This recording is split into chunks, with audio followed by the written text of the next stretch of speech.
Hi, I'm Vito, and today I'm going to be showing you through part of my recording setup, particularly how I use a Behringer X32 Rack and an S16 to record into my DAW, which in this case is Cubase 14.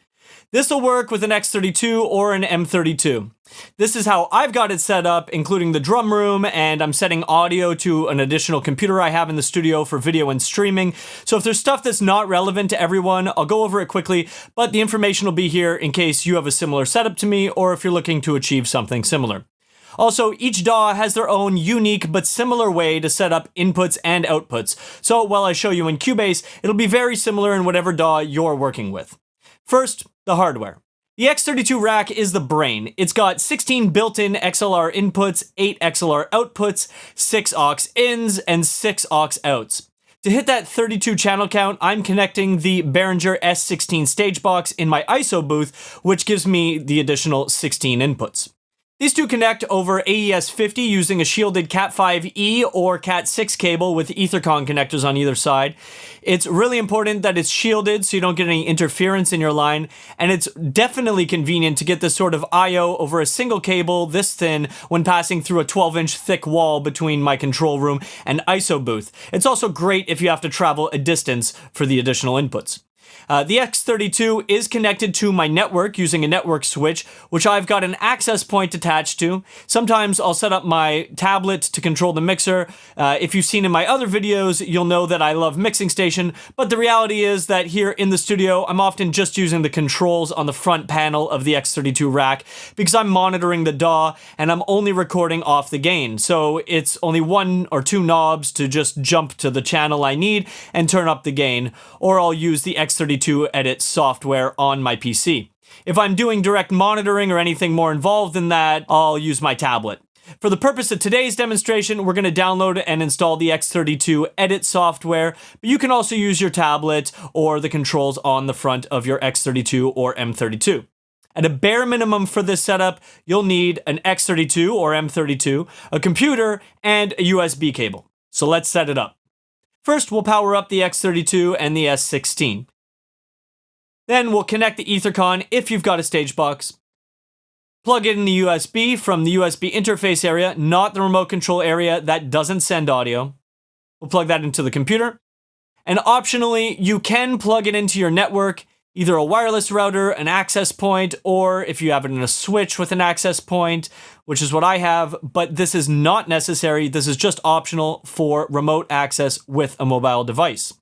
Then we're going to go to the Behringer website, behringer.com, head over to the downloads page, and in the search, we're going to type XUSB, and here you can download the driver for Windows 7 and 8, 10 and 11, and it's my understanding that if you're on a Mac, you don't need to download the driver. It's class compliant, but there is an updater here you can download. So you just click on the download button, it'll download, you install the driver, and then you will be able to have your computer communicate with your X32.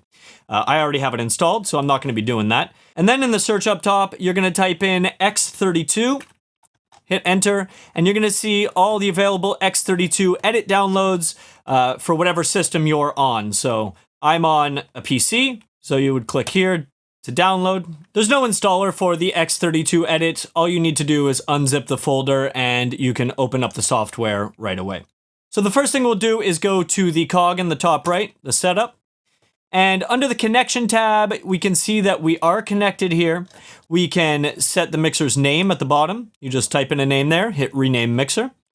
You can set the sync direction. I've got the mixer as the master, and you probably should too, but if you'd like to set up a scene in X32 Edit, then connect it to your mixer, you can put PC to mixer and hit synchronize, and your mixer will take on whatever setup you have in X32 Edit.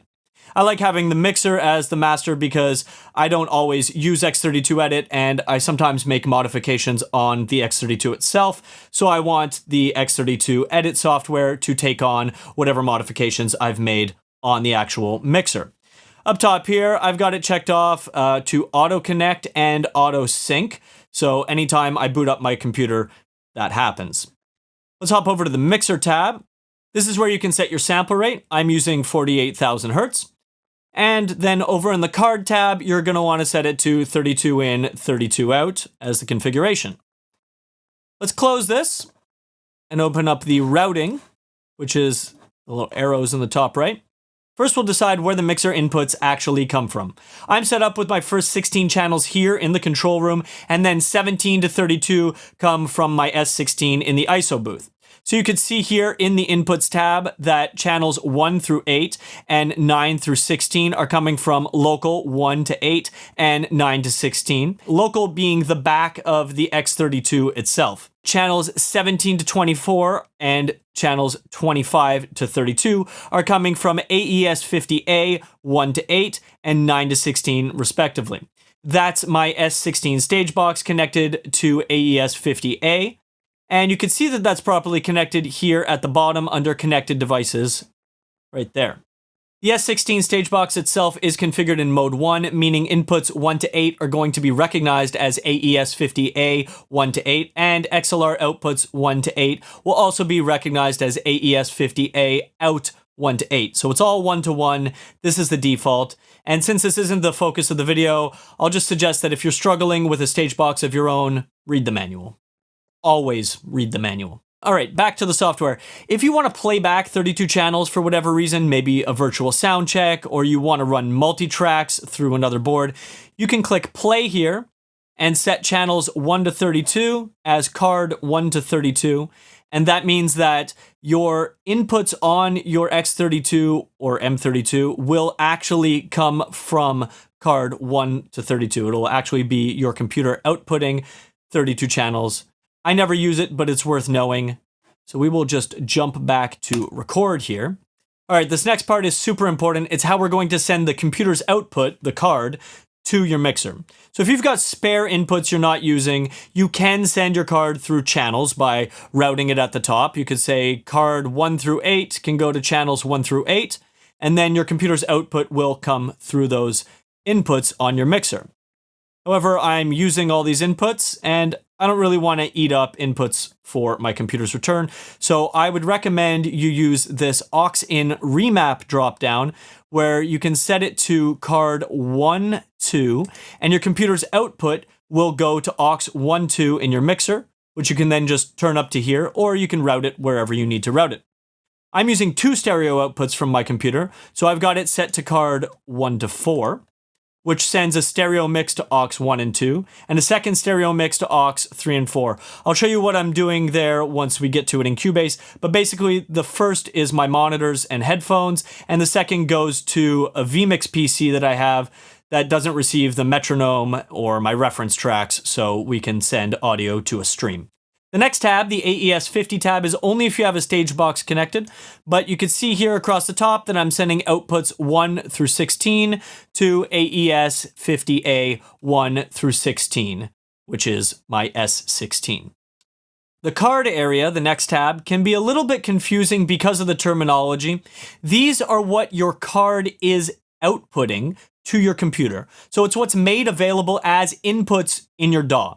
The simplest thing to do here is to match your inputs tab. So for me, local 1 to 16 is going to go out of my card and into my computer as outputs 1 to 16.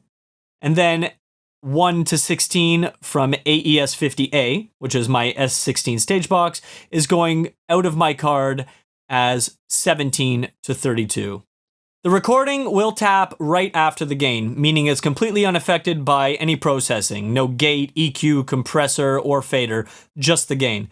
This is great because you can mix a band in a venue and record the multi-track audio that you can later mix, or in a studio setting, just set the gain and mix your tracks in the DAW later. However, if you want to record the signal after processing, there are a couple tricks you can do. For example, you can set the card to out over here. And then in the out 1 to 16 tab, you can set the outputs to be direct outs from whichever channel you'd like to record. The default on this page is post fader, but you just click on whichever channel you'd like. Let's say we want to run all 16. So this will send channels 1 through 16 post fader to the card. So anything I do on the channel strip, including the fader movements, will be recorded. If you'd like to change the tap, you right click and you could choose wherever else you'd like to tap it. They don't all have to be the same, so some could be direct Some could be pre-fader, some could be post-EQ. Or you could use this drop down here to select whichever one you'd like. So let's say pre-fader, and then you just left click and it'll set it to whatever your default signal tap is set to down there. I'm going to reset this all because I don't use this. I use the actual outputs, and this will break my setup. So that is an option. Or if you're like me and you're using all these outputs, but you would still like to do something like record a few channels or up to 16 of them with a different tap, I recommend you use the Ultranet channels here. So the Ultranet tab is intended for Behringer's P16 personal monitoring unit, but if you don't have one, like I also don't have one, you can use these channels here to send to your card. So these are all defaulted to pre-EQ, but again, you can right-click and set them to wherever you want, post-fader, or set a default tap here, and then left-click. And then it'll send these with whichever tap you have chosen to the card 1 through 16 in this case. I'm going to reset these. And since that's not what we're doing here, I'm going to jump this back to local. And we'll move on to the next tab. The XLR tab is where you decide what is coming out of the physical XLR outputs on your mixer. I've got it set so outputs 1 to 8 go to XLR 1 to 8. And then over in Out 1 to 16 tab is where we will tell it exactly what we want to label as Out 1 to 16. You can see I'm setting my mix buses 1 to 1 as outputs. This means the mix buses output to their corresponding XLR outputs.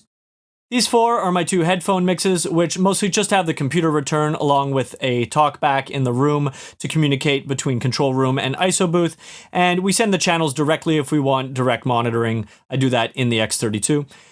Then the mix that I'm sending to vMix, which has the computer return without the metronome, as well as a different room mic that's got a sidechain compressor on it, so when the music stops, the stream receives some room tone and ambiance, but once the music starts again, the stream gets direct sound from my DAW. And then in the Aux Out tab, you decide what will come out of the Aux Out ports physically on the back of your mixer. I use these to send the mixes to my headphone amp using 1/4-inch TRS cables, so I've set the first 4 mixes here as the Aux Outs. All right, so all the routing is done, and we can close this and hop over to the monitor section with these little headphones on the icon. I've got my studio monitors plugged into the monitor section on the back of the X32, and I'm sending the main left-right pre-fader. This is so I can just use the monitor level knob on the front of the X32 rack for the monitor volume control, and I don't have to worry about if the master fader is up or not.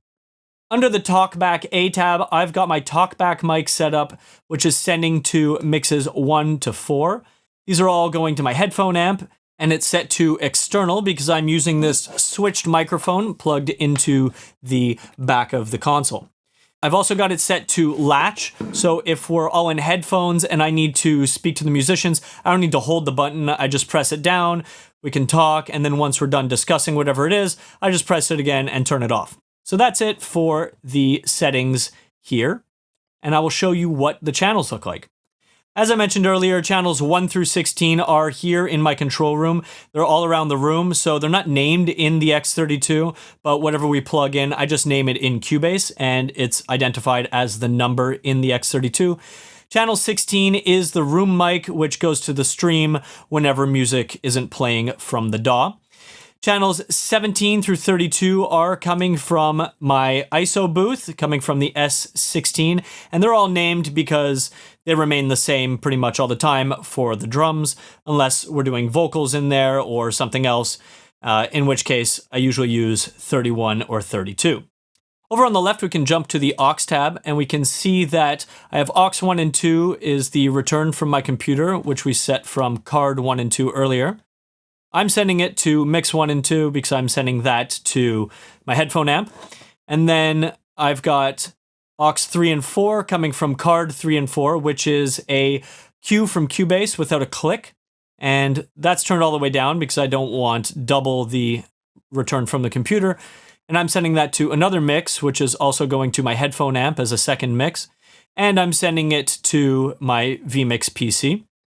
And then 5 and 6 is a return from my vMix PC, which is physically plugged into the back, coming out of my Focusrite Scarlett 18i20 that is connected USB to that vMix PC. And then finally, we can look at the bus tab where we can see the actual mixes, which are 2 stereo headphone mixes and the stereo mix going to my vMix computer as inputs on the Focusrite I just mentioned. If you'd like to decide what you're sending to any mixes, you can click on the mix on the right side here, and then you can go to the channels or the aux, and you can route it that way. This is your sends on fader view. All right, so now that that's done, let's close the X32 edit, and we'll open up Cubase. As I mentioned earlier, I'm using Cubase 14, but the same principles will apply to whatever DAW you're in. All right, so first we're gonna go to Studio Setup, and we're going to select the XUSB driver. And then under the driver itself, we can click on Control Panel to set the buffer size. I'm using 128 samples, but you might get better performance with 256. It depends on your computer. And you can also access this XUSB control panel from the taskbar in the bottom right near the clock on your PC, or you can search for it using the start menu. So we will hit OK. Next, we'll set up the audio connections. So we'll go Studio, Audio Connections, or you could hit F4 in Cubase. In the Inputs tab, we're going to hit Add Bus and add 32 mono channels, mono. We'll hit OK, and this is going to create 32 paths for your inputs. Now, what I recommend doing is saving this preset. I've already got it saved here. You can hit Save Preset. You name it and hit OK. And then anytime you need to, you can easily load it from here just in case something goes haywire and you need to recall your setup. Then we're going to go over to the Outputs tab. And this is where you can select XUSB ASIO driver. And if you drop this down, you can set it to outs 1 and 2. That's going to output through card 1 and 2, which we've set up using the Aux Remap to output through aux 1 and 2. So your DAW playback will go to aux 1 and 2, and you just need to turn it up in your mixer to hear it. However, in Cubase, there is this control room tab, which I'm using. So if I expand the monitor here, you'll see I'll set this to outputs 1 and 2, which will go to card 1 and 2 and go to my aux 1 and 2, and I've also got a cue set up here going to 3 and 4 with no click, and then I've got another cue for reference tracks. I don't need to get too into the weeds about Cubase in this video, but if you're interested in learning about Cubase or how I've got the control room set up here, let me know in the comments and I can make a video about that. So now that we've got the inputs and outputs all routed, we just need to set them up to record. In the main project window, we can just right click on the left side here and choose Add Audio Track. I will add 32 mono tracks, and we'll hit Add Track. The only thing is now they're all coming from the same input, input 1. So you could go through and select each one if you wanted. Set that to 2, set that to 3. But it's going to take you a little bit of time. To do it the quicker way, what you could do is select the top one, scroll down, hold Shift, and click on the bottom track. And then, while holding Shift, you can click on the input routing here and choose the first one, and it will incrementally change all of your channels. So now all the way down to 32, you see is coming from input 32. Then all we need to do is plug into one of those channels on the mixer and hit record. And that's the complete setup, all the way from the X32 and S16 stage box to the proper configuration in X32 Edit, all the way through having 32 tracks ready to record in Cubase 14. This setup ensures you get clean, unprocessed multi-track audio right into your DAW ready for mixing later. I hope this video helped you get your recording setup up and running, and if you got value out of this, hit that like button and subscribe to the channel for more content like this. If you've got any questions about your own specific setup, drop them in the comments below, and I'll do my best to help you out. Also, if you're interested in a deep dive on Cubase's control room features, or anything in Cubase really, drop a comment and maybe I'll put a video together talking about some of those things. Thanks for watching, and I'll see you next time.